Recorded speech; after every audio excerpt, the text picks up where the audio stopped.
Hello students, ये question है surface tension पर बेस्ड और जेई एडवांस के लेवल का ये क्वेश्चन है। इस क्वेश्चन में सिचुएशन क्या है जल्दी से ये समझ लेते हैं।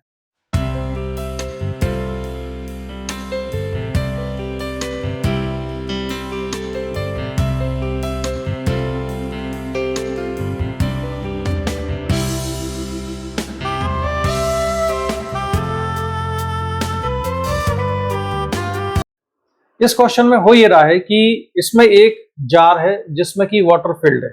ये क्या है? वाटर है और ये सील्ड है, यानी कि बाहर का जो प्रेशर है, आउटसाइड जो प्रेशर है, उसका कोई भी इफेक्ट अंदर जो लिक्विड है या वाटर है उस पर नहीं होगा। इस जार के अंदर दो सोप बबल हैं, एक सोप बबल ये है, दूसरा ये है, और दोनों की रेडियस कितनी है? R0 के बराबर है। दोनों आइडेंटिकल सोप बबल्स हैं और टॉप मोस्ट पॉइंट का जो प्रेशर है यहां पर वो कितना है? P0 के बराबर है। तो pressure on the top of the jar कितना है? P0 के बराबर है। Coefficient of surface tension T given है। ये जो प्रोसेस है, कौन सी प्रोसेस? इसमें जो बबल्स हैं ये दोनों बबल आपस में मिक्स हो जाते हैं और मिक्स होने के बाद, मर्ज होने के बाद, after merging they form a single bubble. उस सिंगल बबल का रेडियस कितना है? R है और इसका रेडियस कितना मान लिया हमने? R0 के बराबर है। ठीक है। इसका रेडियस गिवन नहीं है क्वेश्चन में, तो कैलकुलेट क्या करना है हमको? क्वेश्चन में कैलकुलेट करना है find change of pressure inside the jar after merging of two bubbles. ये दोनों बबल्स जब मर्ज हो जाएंगे तो मर्ज होने के बाद जार के प्रेशर में कितना चेंज आएगा, वो चेंज इन प्रेशर बताना है। मैं फिर रिमाइंड करा दूं कि ये जो प्रेशर P0 है ये एटमॉस्फेरिक प्रेशर नहीं है, ये इस कंटेनर के जार के टॉप मोस्ट पॉइंट का प्रेशर है। और फाइनली यहां प्रेशर कितना हो जाता है? P' हो जाता है। तो हमको बताना है क्वेश्चन में कि P' माइनस P0 की वैल्यू क्या होगी। यहां पर प्रेशर कितना है ये गिवन नहीं है, यहां पर प्रेशर कितना है ये भी गिवन नहीं है। ठीक है, इस प्रेशर को तो हमने P2 लिखा हुआ, ये गिवन नहीं है लेकिन क्वेश्चन में ये प्रेशर क्वेश्चन में हमको गिवन नहीं है, ये वाला, तो इसको हटा देते हैं यहां से। और फिलहाल इसको भी मैं हटाता हूं कि ये जो P' है ये हमको पता नहीं है। ठीक है, तो चेंज इन प्रेशर इसमें हमको कैलकुलेट करना है। दोनों बबल जब मर्ज हो जाएंगे तो मर्ज होने के बाद यहां पर जार के बाहर टॉप मोस्ट पॉइंट, ये आप मान लीजिए, टॉप मोस्ट पॉइंट पर प्रेशर में कितना चेंज आएगा ये हमको बताना है। ठीक है, चलिए, तो सबसे पहले तो हम ये मान लेते हैं कि जार की हाइट कितनी है? H है, और इसमें यह भी गिवन है कि जो H है it is much much greater than R0। जो सोप बबल है इनका साइज कैसा है? बहुत छोटा है, स्मॉल सोप बबल्स हैं। तो H की जो वैल्यू है, height of the jar is much much greater than R0। तो इनिशियल प्रेशर कितना लिख सकते हैं हम यहां पर? तो इनिशियल प्रेशर, जिसको हम कितना मान लें? इनिशियल प्रेशर हम मान लेते हैं यहां पर P1 के बराबर है। तो इनिशियल प्रेशर लिख सकते हैं P1 इक्वल टू, यहां प्रेशर है P0, इतना नीचे आए तो हाइड्रोस्टैटिक प्रेशर कितना हो गया? P0 प्लस H रो G के बराबर। तो P0 प्लस H रो G, जिसमें H रो और G ये जो सिंबल है वो क्या रिप्रेजेंट करते हैं आप ऑलरेडी जानते हो। H तो हाइट है, रो डेंसिटी ऑफ लिक्विड है इसमें, और G acceleration due to gravity है। तो यहां का प्रेशर मिल गया, लेकिन इसके अंदर जो प्रेशर होगा इनसाइड दी बबल, उसमें सरफेस टेंशन का इफेक्ट भी लेना होता है हमको। तो सरफेस टेंशन के इफेक्ट वाली जो टर्म है वो हम ऐड कर देते हैं, तो प्लस 2T अपॉन R0 के बराबर। अब आप में से कई लोगों को लग रहा होगा कि यहां पर हमने 4T अपॉन R0 क्यों नहीं लिया? तो उसका रीजन ये है कि अगर किसी एयर बबल के इनसाइड भी एयर है और आउटसाइड भी एयर है, तब इसके कितने फ्री सरफेस होते हैं? इसके दो फ्री सरफेस होते हैं।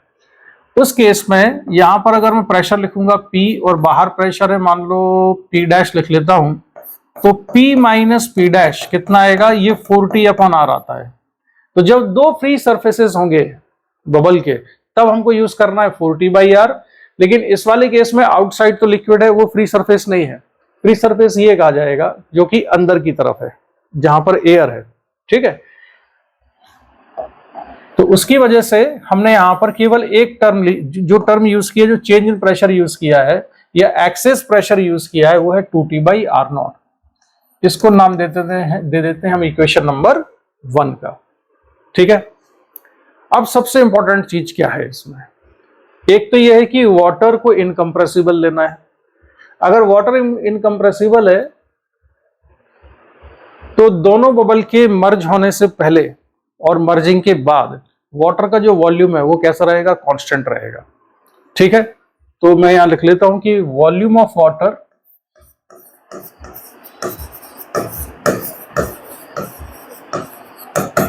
कैसा है, कांस्टेंट है। वाटर का वॉल्यूम तो कांस्टेंट है। अच्छा, जार का वॉल्यूम भी कांस्टेंट है। जो टोटल जार है,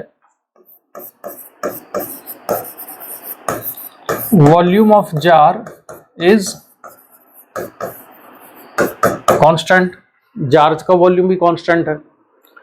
प्रोसेस आइसोथर्मल है, ये क्वेश्चन में गिवन है कि प्रोसेस आइसोथर्मल है, दोनों की मर्जिंग की। प्रोसेस आइसोथर्मल है यानी कि टेम्परेचर कैसा है, टेम्परेचर इज कांस्टेंट। इससे हमको क्या पता चला कि टोटल जार का वॉल्यूम कांस्टेंट है, वाटर का वॉल्यूम कांस्टेंट है, तो जो दोनों बबल के अंदर एयर है, इस एयर का वॉल्यूम भी कांस्टेंट होना चाहिए। तो volume of air, volume of air remains constant, air का वॉल्यूम भी कांस्टेंट है। अब यहां से सबसे एक इंपॉर्टेंट चीज निकल के आती है सामने कि अगर हमने वॉल्यूम ऑफ एयर कांस्टेंट कर लिया, वाटर का वॉल्यूम कांस्टेंट है और जार का वॉल्यूम तो ऑलरेडी कांस्टेंट ही है, तो अगर इसके अंदर जो एयर है, बबल के अंदर जो एयर है, उस पर अगर हम आइडियल गैस इक्वेशन लिखें PV इक्वल टू nRT अगर हम लगाते हैं तो वॉल्यूम कांस्टेंट है और टेम्परेचर भी कांस्टेंट है एयर का। इसका मतलब है कि प्रेशर भी कांस्टेंट होगा। तो दोनों बबल के मर्ज होने के बाद जो नया बबल बनेगा उसका प्रेशर उतना ही है जितना कि इस सिंगल बबल का था, यानी कि इन दोनों बबल के अंदर जो प्रेशर था उतना ही प्रेशर इसके अंदर भी है।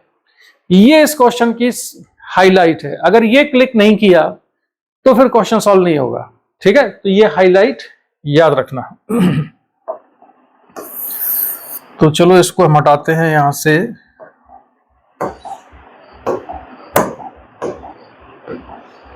और मैं इसमें नोट कर लेता हूं यहां पर कि इंपॉर्टेंट पॉइंट ये है कि pressure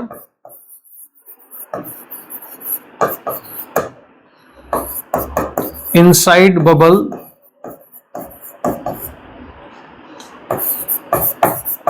after and before merging remains constant. ये सबसे इंपॉर्टेंट पार्ट है इस क्वेश्चन का। तो अब हम प्रेशर लिखते हैं कि बबल के अंदर कितना है। अब देखो ये प्रेशर कहां पर सेम है, बबल के अंदर प्रेशर सेम है, बाहर तो प्रेशर चेंज होगा। तो यहां पर प्रेशर कितना था, इनिशियली दिया था P0, तो यहां पर प्रेशर हम कितना मान लेते हैं P', और इसके अंदर मैं प्रेशर कितना लिखता हूं P2, और ये प्रेशर कितना था यहां पर P1। तो हमारा क्लेम ये है कि P2 और P1 तो सेम है, लेकिन ये P' बदल जाएगा, P0 और P' सेम नहीं होंगे। ठीक है, तो P2 लिखने के लिए मुझे इस बबल की रेडियस चाहिए। रेडियस निकालने के लिए हम एयर का जो वॉल्यूम है उसको इक्वेट कर देते हैं। तो इन दोनों बबल की जो इनिशियल एयर थी, ये इनिशियल एयर का जो वॉल्यूम है वो होगा 4/3 पाई R0 क्यूब, और दो बबल थे तो इंटू 2 इक्वल टू बड़े वाले बबल के लिए 4/3 पाई R क्यूब के बराबर। तो इसको अगर हम सिंप्लीफाई कर दें तो रेडियस R आती है 2 to the power 1/3 into R0। ये रिलेशन आ जाएगा रेडियस में। अब प्रेशर लिखते हैं, तो प्रेशर P2 में लिखूंगा यहां पर P2 इक्वल टू, यहां का प्रेशर कितना लिया है हमने टॉप मोस्ट पॉइंट का P', तो P' plus H rho g, ये हाइड्रोस्टैटिक प्रेशर हुआ। P' plus H rho g plus surface tension का जो इफेक्ट है उसकी वजह से प्रेशर में चेंज, प्रेशर कितना है, ये है 2T अपॉन रेडियस R, और R की वैल्यू है 2 to the power 1/3 into R0। यह है इक्वेशन नंबर 2। इक्वेशन 1 और 2 में जो प्रेशर है P1 और P2, इन दोनों को हम करेंगे इक्वेट, तो ये इक्वेशन हो जाएगी P dash plus H rho G plus 2T upon 2 to the power 1/3 R nought equal to P nought plus H rho G plus 2T by R nought. तो यहां से एच रो जी cancel हो जाएगा। Change in pressure हमको निकालना है, यानी P dash minus P की वैल्यू आती है 2T अपॉन R नॉट, तो कॉमन निकल आएगा, तो 2T upon R not common निकाल दिया, यहां से बचेगा 1 minus 1 upon 2 to the power 1/3। और इसको अगर हम सिंप्लीफाई करें तो P dash minus P solve करने के बाद आता है approximately 0.4 into T by R nought, and this is the change in pressure after merging two bubbles. तो जब दोनों बबल्स मर्ज हो जाएंगे तो जो सिंगल बबल बनेगा उसके बनने से बाहर जो प्रेशर में चेंज आया, यहाँ P डैश और ये था P नॉट, तो P dash minus P not था, ये P नॉट था, तो P डैश और ये P नॉट यहाँ आएगा। तो चेंज इन प्रेशर कितना है 0.4 T अपॉन R नॉट। तो ये एक बढ़िया क्वेश्चन है जे एडवांस के लिए। और दूसरी चीज है जे एडवांस की प्रिपरेशन के लिए, कॉन्सेप्ट्स को रिवाइज करने के लिए। इस क्वेश्चन की हाईलाइट क्या थी? इस क्वेश्चन की हाईलाइट ये थी कि इन दोनों बबल को मर्ज होने के बाद जो नया बबल बनेगा, इस नए बबल का प्रेशर, नए बबल के अंदर जो प्रेशर है और मर्जिंग के पहले जो दोनों बबल थे उनके अंदर जो प्रेशर था, वो दोनों प्रेशर कैसे होंगे? सेम होंगे। लेकिन यहां प्रेशर बदल रहा है बाहर, ठीक है। यही क्वेश्चन में पूछा गया था कि what is the change in pressure. तो ये था इस क्वेश्चन का आंसर। और इसमें अगर कोई डाउट रहता है आपको तो आप मुझको मैसेज करके पूछ सकते हो। डिस्क्रिप्शन में नंबर दिया होता है, आप उस पर व्हाट्सएप कर सकते हैं। व्हाट्सएप करके आप मैसेज करेंगे तो जैसे ही मुझे टाइम मिलेगा तो मैं उस पर रिप्लाई करूंगा। इस क्वेश्चन का डिस्कशन मैं यहीं पर कंप्लीट करता हूं। Bye bye.